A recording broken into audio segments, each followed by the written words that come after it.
7:20 en el territorio continental ecuatoriano, buscando la verdad y abogando por la unidad nacional en pro de la paz y la seguridad en el Ecuador. Queremos dar la bienvenida en la revista de Opinión Democracia al doctor Nino Casanelo, académico y penalista. Lo invitamos para analizar este tema que ayer fue público en los Estados Unidos.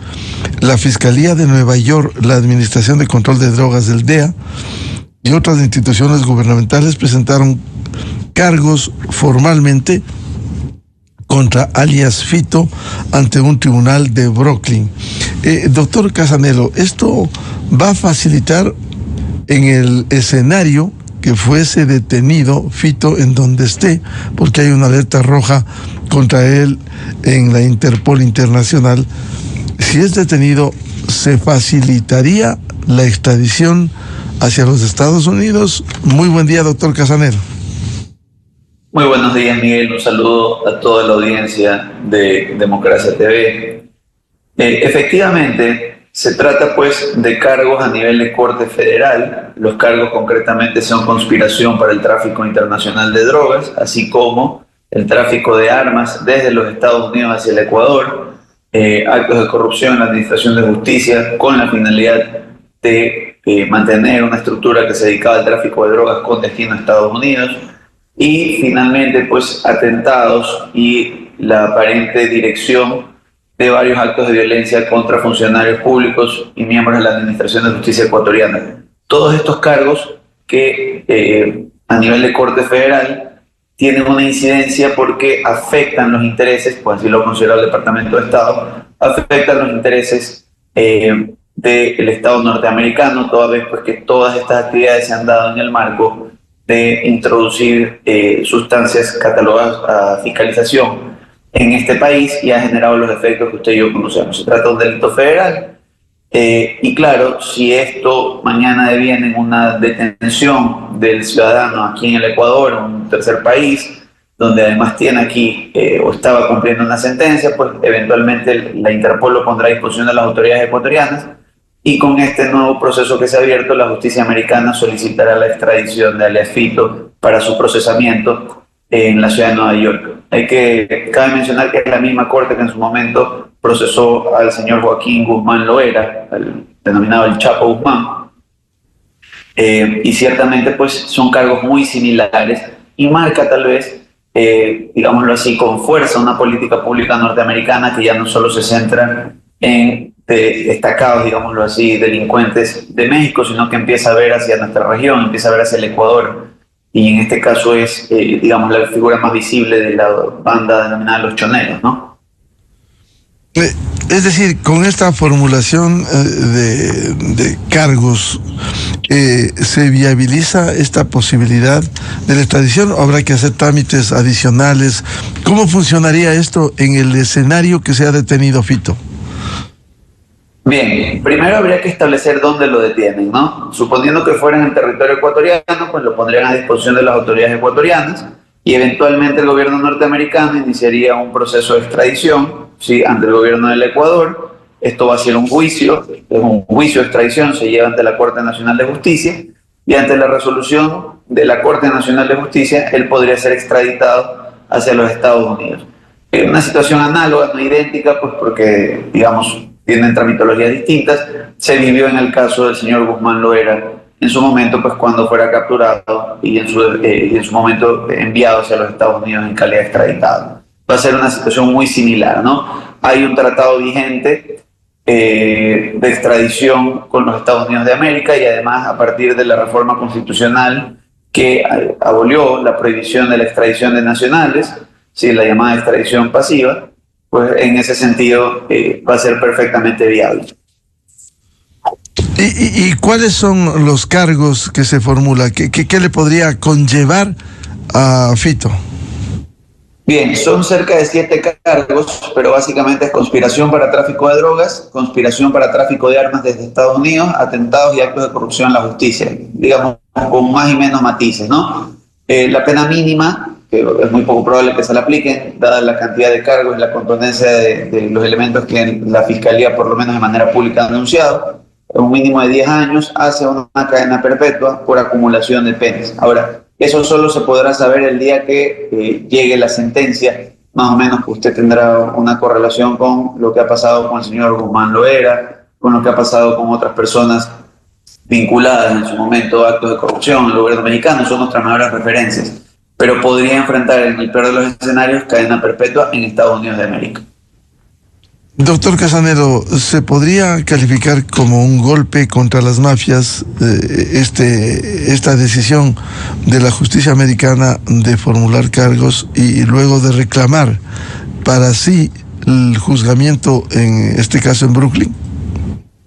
Definitivamente, y marca también, como lo comentábamos hace un momento, Miguel, un reenfoque del Estado norteamericano, donde además de la lucha contra las organizaciones terroristas, porque así las ha denominado, radicadas en México, ahora está viendo hacia el Ecuador y hacia los demás actores que indirectamente con estas organizaciones son parte de la cadena logística, y le está dando el peso que ameritan, pues dados los hechos de violencia y los altos alcances y capacidad económica que tienen estas agrupaciones. Ahora, pues debería ser el primero de varios. Ahora, ciertamente Estados Unidos se está enfocando en aquellos en los que tiene información de inteligencia, donde claramente puede establecer pues, que tiene vinculación con aquellas actividades de tráfico de drogas hacia su país. Ahora, nosotros también tenemos como destino, de hecho cada día más fuerte, de nuestros envíos ilegales de droga, Europa, la Unión Europea, y pues allá también habrá que trabajar mucho. La idea igual es que estas jurisdicciones donde estos delitos tienen sus consecuencias, también le pongan un punto de orden, digamos, a estas instituciones, a estas organizaciones, y esto claramente va a generar incentivos pues, para que varias de estas personas al menos empiecen a bajar su perfil o dejar esta actividad. Ahora, no podemos engañarnos, usted recordará el episodio que vivió Colombia también en la dinámica de los llamados extraditables. Tenemos que tener mucho cuidado y tenemos que apuntar hacia una reestructuración de las instituciones y hacia otros mecanismos de lucha como los frentes económicos y la corrupción en el país, porque también esto puede significar pues mayores esfuerzos de las organizaciones de delincuencia organizada para tratar de incidir en decisiones y evitar así que se viabilicen procesos de extradición. Me refiero a decisiones fiscales o judiciales o más actos de violencia pues para mermar eso a nivel local. Tenemos que entender que es una herramienta más con la que se cuenta desde la consulta popular que la permitió, me refiero a la extradición de nacionales, pero esto tiene que venir acompañado de una administración de justicia local fuerte que incluso pueda tramitar oportunamente los procesos de extradición que se vengan y que además tenga la capacidad de incidir, ¿sí?, en las decisiones de estos grupos a la hora de decirles corres un riesgo de ser extraditado, pero además localmente vas a encontrar merma al patrimonio ilegal que has levantado, imposibilidad de incorporar esos capitales a la economía formal, etcétera, etcétera, estimado Miguel. Ahora, hay que recordar, doctor Nino Casanelo, que ya el Departamento del Tesoro de los Estados Unidos el año anterior sancionó económicamente a este personaje que está vinculado al narcotráfico y su organización criminal. ¿Esto empataría ahora con la decisión judicial en la Corte de Brooklyn? No necesariamente, porque aquí los cargos están directamente relacionados a su historial delictivo en el tema de tráfico de drogas y de tráfico de armas. Hay que entender que de lo que lo acusan en cuanto a las armas del gobierno es que importó hacia el Ecuador armas automáticas y de uso militar pues, para cometer actos o atentados contra las autoridades, entre otros cargos. Esa es una medida que utiliza pues, en el marco de la legislación tendiente a mantener el sistema libre de activos ilícitos y además de una u otra manera identificar a alguien como una amenaza para la seguridad estatal y tiene una incidencia inminentemente patrimonial. Ahora, si el Departamento de Estado detecta en la implementación de estas normas flujos de capital, testaferros y terceras personas involucradas con él en los Estados Unidos, es posible que inicie investigaciones de lavado de activos o de financiamiento del terrorismo allá, ¿no? Pero eso dependerá de la información que manejen a nivel de los organismos de inteligencia norteamericanos como el FinCEN, y pueden ser cargos ulteriores o posteriores, ¿no?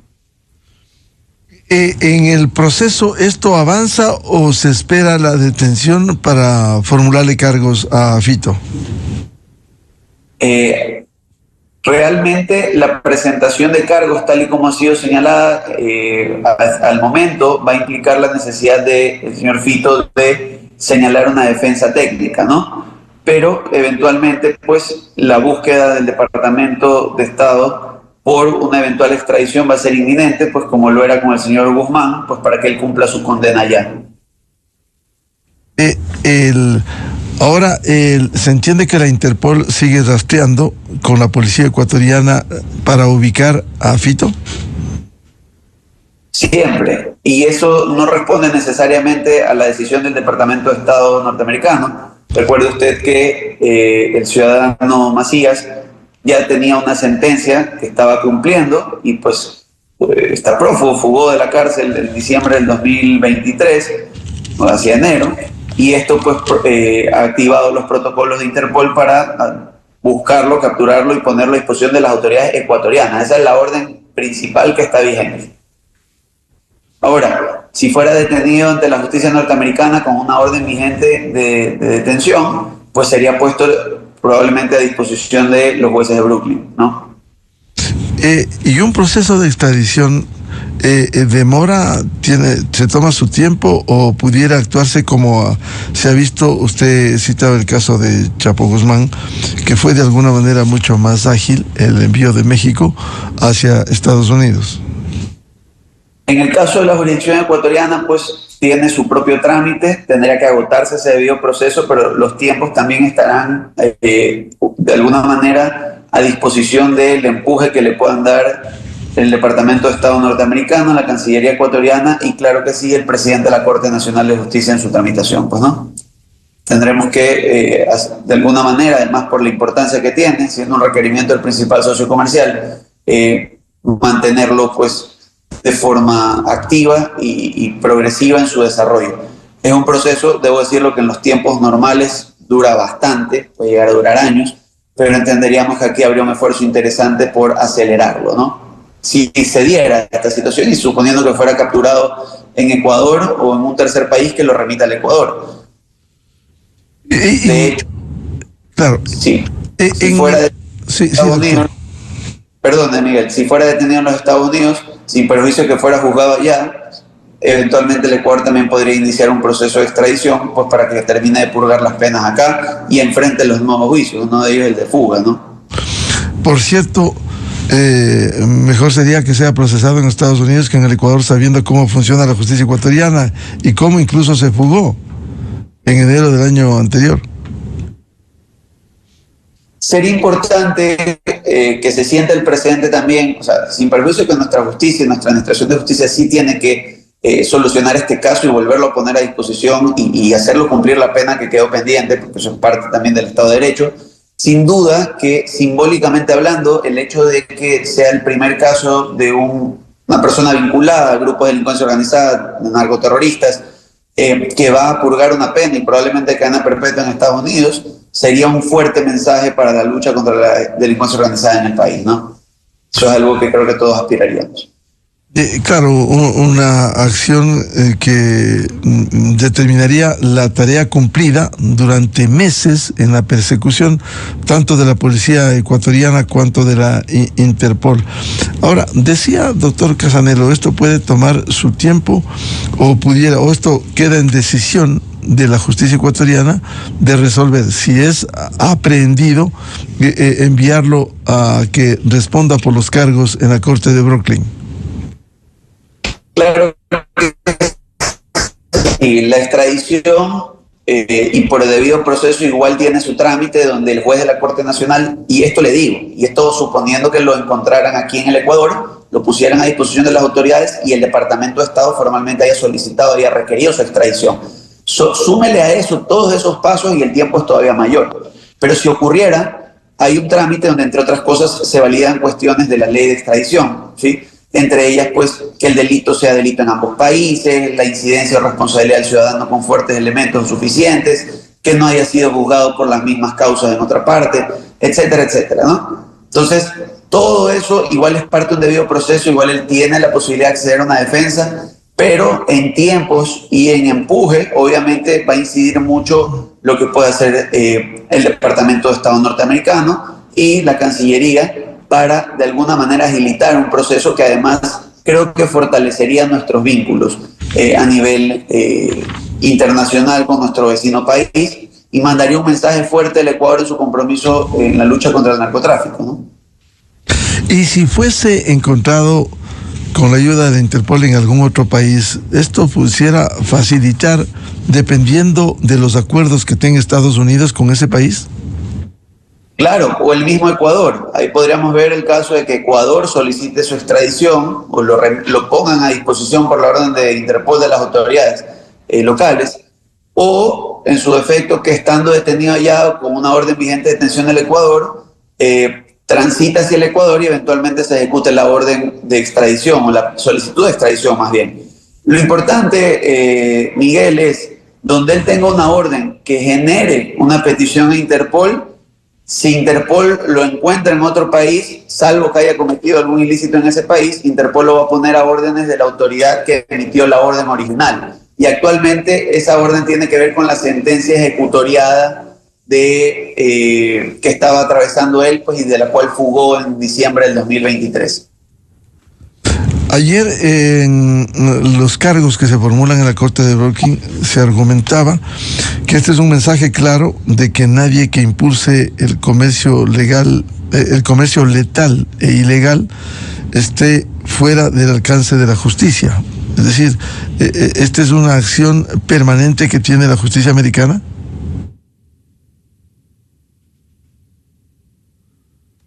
Sí, desde luego. A lo que se refiere principalmente es a un compromiso para demostrar que el alcance de las instituciones norteamericanas en su lucha contra las drogas no se agota en sus traficantes locales, sino que en su lógica trata de atacar también la causa original de esta actividad, siendo así pues los grupos de delincuencia locales que en cooperación con otros grupos narcoterroristas, hoy así designados por el Departamento de Estado norteamericano, inciden en la cadena logística. Aquí hay que recordar una cosa. Históricamente, la producción de cocaína viene de Perú y Colombia. Es imposible que estos dos países, y ahora Ecuador en el medio de los dos como gran centro de acopio, no sea directamente el distribuidor por el cual llega a la frontera mexicana y por el cual aterriza en Estados Unidos. ¿Sí? Entonces, esa lógica de cadena, digamos, de valor, está siendo atacada hoy más al sur. Lo vimos con Joaquín Guzmán, ahora lo estamos viendo con el miembro de esta organización. En su momento, en los años 80, también vimos ese señalamiento a los miembros del llamado Cartel de Medellín. Entonces, vuelve a mandar un mensaje de orden en la región. Eso es lo importante. Ahora, dentro de los cargos que se han formulado, doctor Casanelo, ¿esto pudiera en extremo llegar hasta la cadena perpetua? Sí, desde luego. Son 7 cargos y todos ellos sumados, en el momento en que sean evaluados en la condena impuesta por el juez, pues podrían alcanzar una cadena perpetua, ¿no? Entendiendo pues la imposibilidad de que el ciudadano vuelva pues a salir, ¿no? ¿Cuál ha sido el papel del DEA que realiza en el seguimiento, en la detección de estas acciones ilegales en el tráfico de drogas?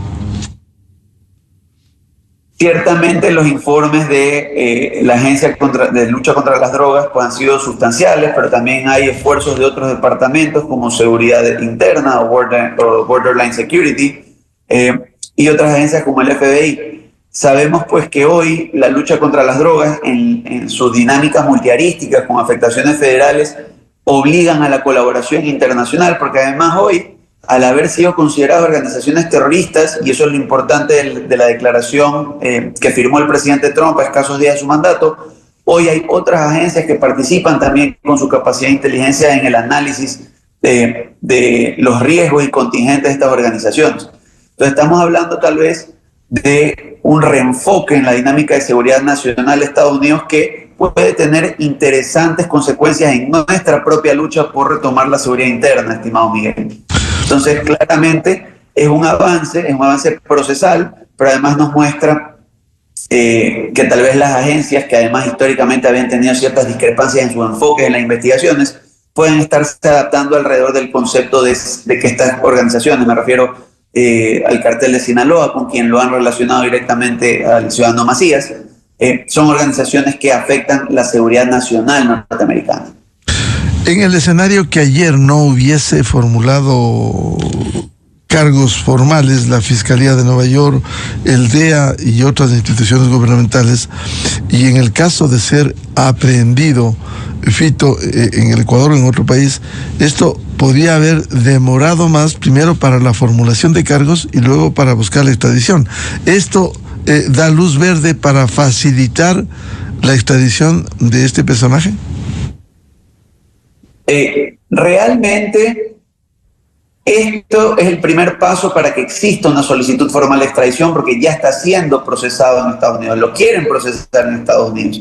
Pero no olvidemos, y lo ratifico, igual en el Ecuador, donde fuera detenido por la Interpol en virtud de la difusión internacional, sí, primero o hasta este momento sería puesto a disposición de las autoridades ecuatorianas por su fuga en diciembre del 2023 y para que enfrente además eventualmente los nuevos procesamientos que quedaron pendientes por esa conducta en concreto.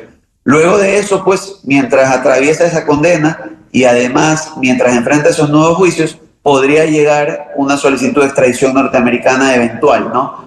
Si bien es un mensaje fuerte que, insisto, nos muestra el nivel de amenaza que supone el ciudadano hoy para el Departamento de Estado norteamericano, eso no quita que tiene otros procesos pendientes ante la justicia y que podría, digamos, en primer lugar tiene que terminar de cumplir una condena y en segundo tiene que enfrentar los procesos por haber eludido esa condena original. Claro, en el caso ecuatoriano tiene todavía el cumplimiento de la pena que está pendiente y luego de la fuga que ocurriera en la ciudad de Guayaquil. Correcto. Además tiene que enfrentar los procesos nuevos que le haya abierto la Fiscalía a partir de esa fuga. La local, la ecuatoriana me refiero. ¿Y cómo se sopesa eso? Primero, que cumpla aquí, o se pudiera priorizar, si hay cargos en la Corte de Brooklyn, el que sea trasladado para su juzgamiento en ese país. Realmente y en estricto derecho debe cumplir su pena aquí, pero esto no va a interferir en el proceso de extradición. Para cuando termine su pena aquí, eventualmente puede ser trasladado, ¿no? Ahora, en la práctica, de darse estos hechos, mejor sería que sea llevado y procesado por la justicia americana, porque aquí siempre ha habido sus dudas, precisamente incluso en la fuga que determinó falta de estrictos controles en la justicia y en el sistema penitenciario ecuatoriano.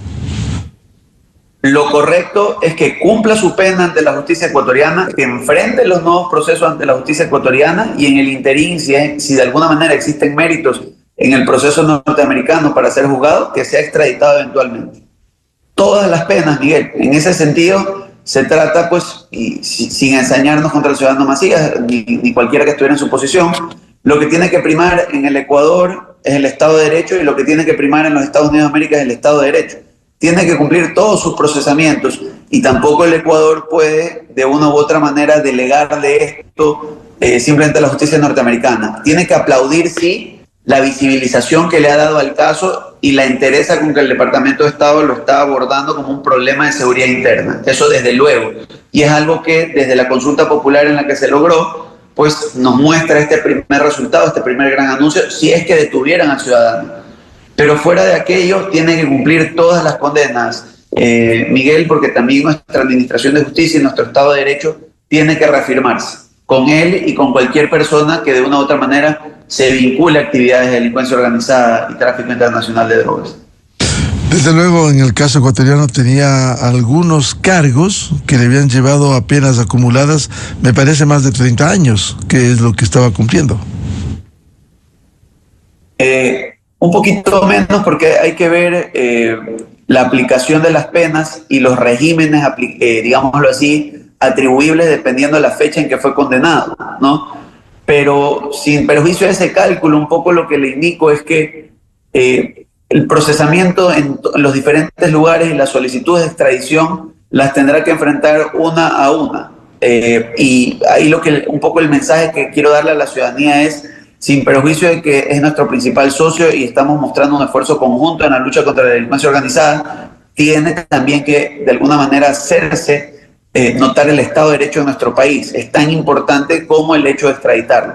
tiene que haber un mensaje fuerte de que no hay persona que de una u otra manera escape al brazo de la justicia. Ahora, si él fuera detenido en otro país, estimado Miguel, existiendo ya una orden de captura por parte de la justicia norteamericana, lo que debería ocurrir es que el Departamento de Estado norteamericano inicie la solicitud de extradición formal a ese otro país sobre la base de su orden, luego de haber hecho una difusión internacional, ¿no? Eso también podría pasar. Ahí habrá que ver, pues, si eventualmente se lo detiene en el Ecuador, o se lo detiene en otro país, qué solicitud llega primero, la de Ecuador o la del Departamento de Estado norteamericano. Eso también va a incidir. Ahora, la detención no ha sido fácil, más aún cuando el gobierno ecuatoriano ha ofrecido hasta $1 millón, y eso no ha facilitado el que sea ubicado más rápidamente. Pero fíjese usted, Miguel, lo que le decía, la importancia de la designación de estos grupos como terroristas por parte del gobierno norteamericano permite que otras agencias con niveles de inteligencia superior, ¿sí?, puedan incidir en la búsqueda del ciudadano. A lo mejor lo tienen ubicado en otro territorio, en México, en algún país de Centroamérica, o en su defecto tienen plenamente identificado que se encuentra acá y pueden proveer con una asistencia técnica, digámoslo así, la información para que las autoridades realicen la búsqueda y pesquisa. Lo importante es entender que este cambio de enfoque lo visibiliza, que están siendo señalados en sus activos, ¿sí?, y que eventualmente van a responder no solo ante la justicia ecuatoriana, sino también ante la justicia norteamericana. Esto sí puede mandar un mensaje fuerte, pero insisto, Miguel, este es un comentario que hacemos al inicio de esta intervención, tiene que venir de la mano con la fuerza, el compromiso en la lucha económica contra las estructuras de delincuencia organizada a nivel local y contra la corrupción judicial, para que tampoco acá tengan la posibilidad de tratar de eludir eventualmente la justicia internacional, en este caso la norteamericana, la de cualquier otro país que lo solicite, buscando su libertad local, ¿no? Tiene que haber un esfuerzo conjunto en ese sentido. Quisiera aprovechar este diálogo con el académico y penalista doctor Nino Casanelo, más allá de hablar ampliamente sobre la formulación de cargos contra Fito en un tribunal de la Corte de Brooklyn, en Nueva York. ¿Cómo ve usted el panorama de la justicia ecuatoriana?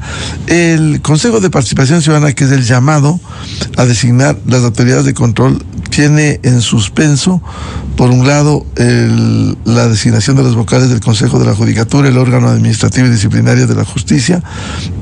Por ello están en funciones prorrogadas. El tema de la elección de la primera autoridad de la Fiscalía General del Estado, que en el actual sistema penal ecuatoriano es importantísimo para la formulación de acusaciones y de cargos desde la Fiscalía General. ¿Cómo ve estos procesos que en este momento están en suspenso? Quizás al vaivén político en medio de una definición presidencial. Yo esperaría que no, ¿sí? Porque todos conocemos que la esencia misma de la institución del Consejo de Participación Ciudadana, de acuerdo a su diseño institucional en la Constitución, era precisamente mantenerlo alejado, digámoslo así, de las dinámicas políticas. Ahora, como todo cuerpo colegiado, también tiene sus problemas a la hora de articular decisiones, y claramente si esto pues va de la mano del compás electoral, pues difícilmente tendremos una decisión al corto plazo. Yo confío en que todas las autoridades, las del Consejo de Participación, pero además las demás, las que estén prorrogadas hoy, y sin importar el resultado electoral, quienes lleguen, entiendan que estamos en un momento neurálgico y que esas dos instituciones son sustanciales para recuperar la seguridad. Y se ven de la mano de casos como este. Si yo no tengo un Consejo de la Judicatura, una Fiscalía General del Estado, en capacidad de articular esfuerzos internacionales, más allá de sesgos geopolíticos, cuestiones por el estilo, para en conjunto hacer frente a la delincuencia organizada, no solo en los delitos tradicionales, sino también a través del frente económico, pues difícilmente voy a tener resultados óptimos, no al corto, no al mediano, no a largo plazo, nunca. Este es un momento en el que hay que entender a las instituciones de la Administración de Justicia como sustanciales, Miguel, en su designación pronta, técnica y oportuna, para sostener una lucha contra una estructura que se basa principalmente en desconocer el rol estatal, ¿sí?, como estructura del orden social. Estas organizaciones viven en paralelo a las estructuras estatales y cuentan siempre con la necesidad de una institucionalidad débil. Tenemos que reforzar nuestra institucionalidad, despojarla de sesgos políticos y entender que en el horizonte hay cosas mucho más graves a las cuales apuntar. Yo entiendo, y así quiero creerlo, que las sociedades con todos sus defectos tienen en esencia personas comprometidas con las reglas de coexistencia mínima y que nosotros como sociedad ecuatoriana todavía despreciamos la violencia. Desde luego esto está radicado en el Consejo de Participación Ciudadana, que ni siquiera está integrado de manera completa, que es el llamado, en la actual estructura constitucional, el llamado a designar, en este caso, el Consejo de la Judicatura, el proceso para escoger en un concurso a la nueva autoridad de la Fiscalía General. Mientras esto sucede, como el Consejo de la Judicatura, la fiscal también, aunque es su decisión, debiera continuar para que no haya un desfase en las tareas que cumple la Fiscalía General. Es de facto lo que está ocurriendo, Miguel, pero esto con más razón debería poner un coto y más bien un punto de atención para que la Autoridad de Transparencia y Control Social, en este caso, mejor dicho, el organismo, el Consejo de Participación Ciudadana y Control Social, se ponga manos a la obra para hacer la renovación lo antes posible, solicitar las ternas en los casos que corresponda y articular ya de una buena vez las comisiones ciudadanas y el concurso de designación de fiscalía. Entre tanto, pues esa es la realidad, es lo que vivimos, no podemos quedar en acefalía en estas instituciones, pero ya necesitamos aires renovados, un periodo de larga duración, ¿sí? Y sobre todo trabajo técnico, Miguel. Es momento de reenfocar los esfuerzos, una coordinación entre todas las instituciones, entre ellas la Administración de Justicia, para reorientar nuestra política criminal. Ya no es una cuestión de, digamos, tiempos políticos, una cuestión de que tenemos el riesgo inminente de una tendencia irreversible en materia de violencia, de incidencia de la delincuencia organizada, de corrupción, de desinstitucionalización. Tenemos que ir hacia la recuperación del Estado de Derecho y esas dos instituciones son sustanciales. Esto sin importar si mañana incluso existe una asamblea constituyente, porque por diseño institucional, desde hoy se lo digo, es muy difícil que esto sea modificado. Tal vez la dinámica del Consejo de la Judicatura mute hacia una Corte Nacional, pero se necesita una designación de administradores de justicia provisional importante, un buen digámoslo así, un buen nivel de gestión administrativa que lo clama también la justicia, seguridad para los funcionarios que luchan contra la delincuencia organizada, capacidad de sanción disciplinaria a aquellos que tuercen las normas. Tenemos que mostrar existencia institucional para sortear un mundo bastante violento y particularmente una realidad ecuatoriana la más violenta de los últimos años, ¿no? Ahora, usted reivindica el trabajo técnico que deben cumplir estas instituciones, cada uno en el ámbito de su competencia. Sin embargo, esto parte por decisiones políticas que tienen que adoptarse en el origen de estas designaciones, como constituye el Consejo de Participación Ciudadana, y en este momento ni siquiera está completo. Sí, desde luego. El tema, pues, de alguna manera nos muestra que más allá de la discusión sobre si se debe o no reformar este organismo, mejor dicho, la Constitución y la función de este organismo, nos muestra que el diseño institucional de nuestra Carta Magna del 2008 probablemente ha entrado en un proceso de tensiones que incluso por la realidad política actual le hace muy difícil articular decisiones. Si bien han presentado en el panorama varias soluciones, como una asamblea constituyente y otras, tenemos que trabajar con lo que tenemos, debe de alguna manera terminar de conformarse y tiene que ponerse manos a la obra en la designación de estos organismos ulteriores. Por tanto, ¿cuándo cree, aunque es difícil estimar, que debiera retomarse y acelerarse estos procesos más allá precisamente de lo que sucede en el ámbito político electoral? Por ello incluso los periodos van más allá de los 4 años del ejercicio de un presidente de la República. Desde luego, yo creería que inmediatamente, Miguel, pero una cosa es lo que podemos querer y una cosa es lo que aspiramos y otra cosa es lo que los tiempos dan, y definitivamente, pues como le decía, si bien el diseño institucional del Consejo lo quería mantener fuera de la política, es claro pues que hoy también estamos esperando de una u otra manera el resultado pues del día 13. Eso es latente, ¿no? Eso ya se lo digo fuera del análisis jurídico, en el análisis fáctico de la realidad. Pero lo cierto es que yo creo que un diseño institucional que a ciertas designaciones las saca de la esfera política y las mantiene en la esfera técnica es necesario aún en una constituyente.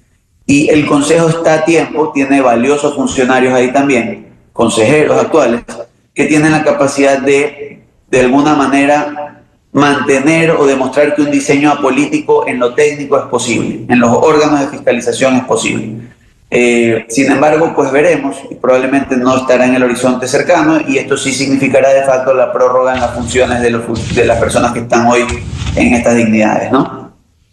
Ahora, el escenario de la constituyente debiera ser para establecer qué camino para la designación, si debiera ser técnico o debiera ser político, como ahora se toman las 7 consejerías y administran y nombran a los 7 organismos de control. El otro escenario es volver a la Asamblea Nacional para que en un ámbito mucho más amplio, más grande, ahora habrá 151 asambleístas para esta designación de las autoridades de control. Es una variable que la gente de alguna manera baraja, pero le soy sincero, Miguel, y ahí sí la calentura no está en las sábanas. Nosotros también hemos tenido fuertes señalamientos de autoridades anteriores cuando eran designadas vía asamblea. Le pongo un ejemplo, recuerden la terna original del excontralor Carlos Pólico.